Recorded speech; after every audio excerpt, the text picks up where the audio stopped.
लेकिन एलएसी पर 1 साल मुकम्मल होते होती सरकारी जराये से पता चला है, मुख्तलिफ रिपोर्ट जो सामने आती है वो बताती है कि पीएलए की तरफ से इस वक्त न सिर्फ जदीद इंफ्रास्ट्रक्चर को इस इलाके के अंदर तामीर किया जा रहा बल्कि तामीराती सरगर्मियों के साथ साथ 1 साल जब आज मुकम्मल हो गया है भारत चीन सरहदी तनाजे को, तो चीन की तरफ से दोबारा इन इलाकों के अंदर अपनी पोजीशन मुस्तहकम करने के लिए कोशिशें अब तेज कर दी गई हैं।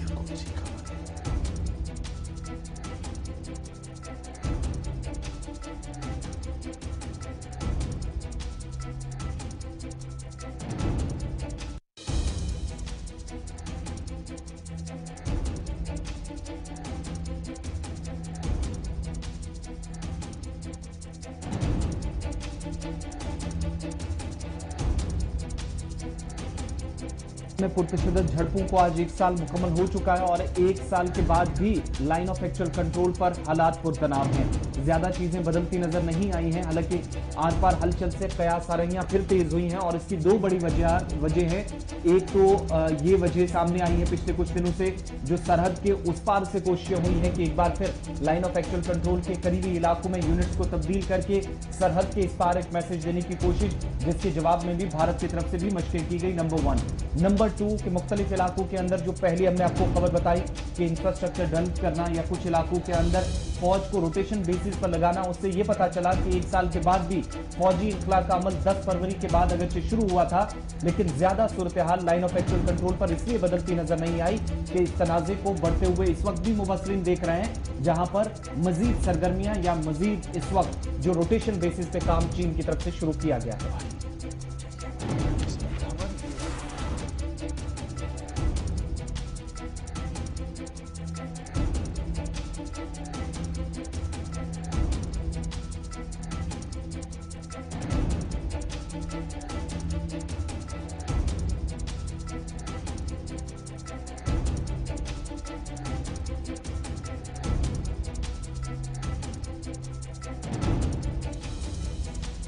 भारत के हवाले से जो सामने आ रही है कि गलवान का 1 साल मुकम्मल हो गया है और इस वक्त की बड़ी खबर यह है कि डिसएंगेजमेंट ऑफ ट्रूप्स को लेकर भी एक बड़ी खबर इस वक्त आ रही है कि चीन की तरफ से दोबारा से मेजर जनरल रैंक की बातचीत की पेशकश की गई है। बड़ी खबर हम आपको बता रहे हैं कि मेजर जनरल रैंक की बातचीत के लिए चीन की तरफ से प्रपोजल भेजा गया है। हमारे पास डिफेंस जरा से यह खबर सामने आ रही है कि 1 साल मुकम्मल होने के बाद इस वक्त की एक और बड़ी खबर जो सामने आ रही है वो ये है कि चीन की तरफ से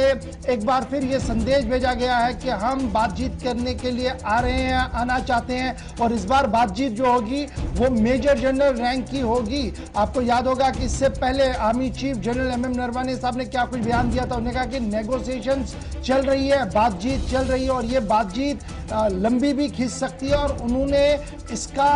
माजी के साथ मुकाबला करते हुए कहा था कि 1986 में जब संदूरोंग चुक स्टैंड ऑफ हुआ था तवांग के अंदर, तो वो लगभग 8 साल चला था और 8 साल की लगातार मशक्कत और बातचीत के बाद उस मसले को हल किया गया था। तो हो सकता है इस तरीके का माहौल यहां पर भी बने, लेकिन बातचीत के जरिए से ही मसले का हल किया जा सकता है। 4 महीने पहले आपको याद होगा कि भारत और चीन की तरफ से ट्रूप्स डिसएंगेजमेंट हुआ था पैंगोंग सो टीएसओ के आसपास और उसके बाद लगातार हम देख रहे थे कि कमांडर लेवल की बातचीत हुई और दीगर लेवल पर बातचीत चलती रही, लेकिन फिर वो दोबारा से रुकी और 11 दौर की बातचीत के बाद एक बार फिर इस वक्त की बड़ी खबर जो सामने आ रही है वो ये आ रही है कि चीन की तरफ से एक बार फिर ये प्रपोजल दिया जा रहा है कि मेजर जनरल रैंक की बातचीत होनी चाहिए। आज गलवान की एनिवर्सरी है, यानी 1 साल गलवान इंसिडेंट को मुकम्मल हुआ था। जून 15 तारीख को खबर सुबह यही आई थी कि गलवान के अंदर तसादुम हुआ जिसमें 20 आर्मी के जवान जो है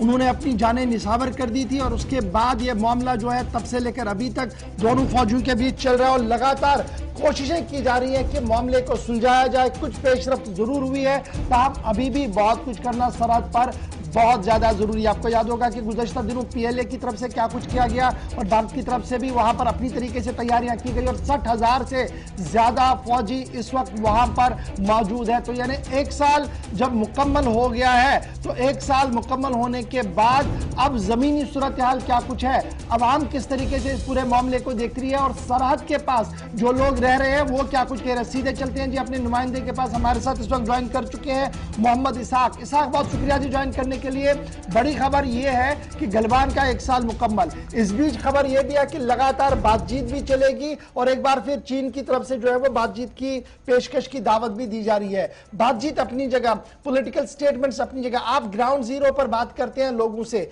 ओवरऑल लोग इस वक्त क्या कुछ सोच रहे हैं, किस तरीके से वो उस पूरे इंसिडेंट को देख रहे हैं और कहां पर आप सरहद के इलाकों को देख पा रहे हैं? जी, आपको बता दें, जिस तरह से आज 1 साल पूरा होने को है इंडिया और जिस तरह से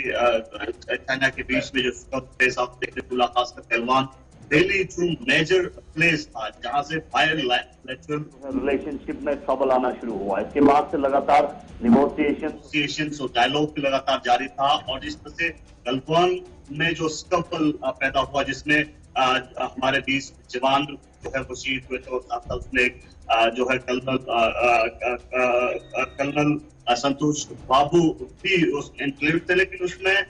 जो है जिस तरह से चाइना के भी बहुत सारे जो है आर्मी पर्सनल्स को मारा गया था, इस तरह की खबरें सामने आया था। लेकिन आपको बता दें 1 साल पूरा हुआ है गलवान स्कफल के बाद और इंडिया चाइना का रिलेशन जो है वो अभी भी जिस तरह से आप सब जानते हैं ट्रबल में है और बायलैटरल रिलेशनशिप को बढ़ाने के लिए टॉक्स और बातचीत लगातार जारी है। बड़ा इंपॉर्टेंट यहाँ पर इसहाक ये बताइएगा प्रिसाइजली कि अब जो लोकल लद्दाखी है जिनकी सरहदें वहां पर है, जो लगातार अपने माल मवेशियों को लेकर इन इलाकों के अंदर जा रहे थे, अब 1 साल से नहीं जा पा रहे हैं, आज के दिन उनका रिएक्शन क्या कुछ है, किस तरीके से वो इस पूरे प्रोसेस को देख रहे हैं? जिस तरीके से आर्मी की तरफ से एक बड़ा स्टैंड लिया गया और अवाम को एतमाद में लेकर आगे बढ़ने की कोशिश की जा रही है, तो कहां पर आप ये सब चीजें देख रहे हैं? जी, आपको बता दें जिस तरह से अवाम की तरफ से भी खासकर जब मेन टेंस था उस टाइम पे अवाम का भी बहुत बड़ा रोल देखने को मिला था, खासकर ईस्टर्न लद्दाख के जो एरियाज हैं, दिलचौक की बात करें, शिवक की बात करें और बाकी जगह है, वहां पे लोगों का भी बहुत बड़ा जो है सपोर्ट देखने को मिला था, खासकर जब हम जो ऊपर सामान लेने के लिए उन सारी चीजों की मदद देखने को मिला। लेकिन इस वक्त अवाम का मेन चीज तक हम लोगों से लगातार बात करें तो खासकर ईस्टर्न लद्दाख के जो लोग हैं, बॉर्डर एरिया के लोग हैं, उनसे जब हम बात कर रहे थे तो उनका बार बार यही कहना है कि किसी भी तरह से जो टेंस हैं, जो बायलैटरल रिलेशन है उसको बढ़ाना है और साथ ही साथ जो है अपनी तरफ से भी जो है किसी भी चीज से निपटने के लिए तैयार रहना है। लेकिन जो ईस्टर्न लद्दाख में आपको पता है ज्यादातर वहां पे नोमैड्स रहते हैं और ग्रेजिंग जो है उनके लैंड्स हैं, वहां पे माल मवेशियों को लेके जाते हैं, तो कहीं ना कहीं उनके कंसर्न जो है रिसेंटली हमें देखने को यही मिला कि जो ग्रेजिंग लैंड से वहां पे वो लोग ग्रेजिंग करने के लिए नहीं ले जा पा रहे हैं, इस तरह के कंसर्न उनकी देखने को मिल रहे हैं। तो उनका मानना है कि फौज के साथ सरहद में जो लोग रह रहे हैं उनका भरपूर समर्थन रहा है, अभी भी जब भी फौज को उनकी तरफ से जरूरत पड़े और उनका साथ देने के लिए वो बिल्कुल तैयार है। लेकिन वो अपील कर रहे हैं ये जो टेंशन है इसको ईज किया जाए। बहुत शुक्रिया जी साहब हमारे साथ ज्वाइन करने के लिए और ये बताने के लिए कि अवाम बिल्कुल फौज के शाना बशाना वहां पर है, लेकिन मामला उनका भी है, ग्रेजिंग लैंड है, यानी वो या में गर्मी के दौरान पहाड़ियों की ओर जाते थे अपने माल मवेशी को लेकर, उस पर पाबंदियां हैं, वो पाबंदियां ईज आउट कैसे होंगी वो बड़ा मामला इस वक्त का है। लेकिन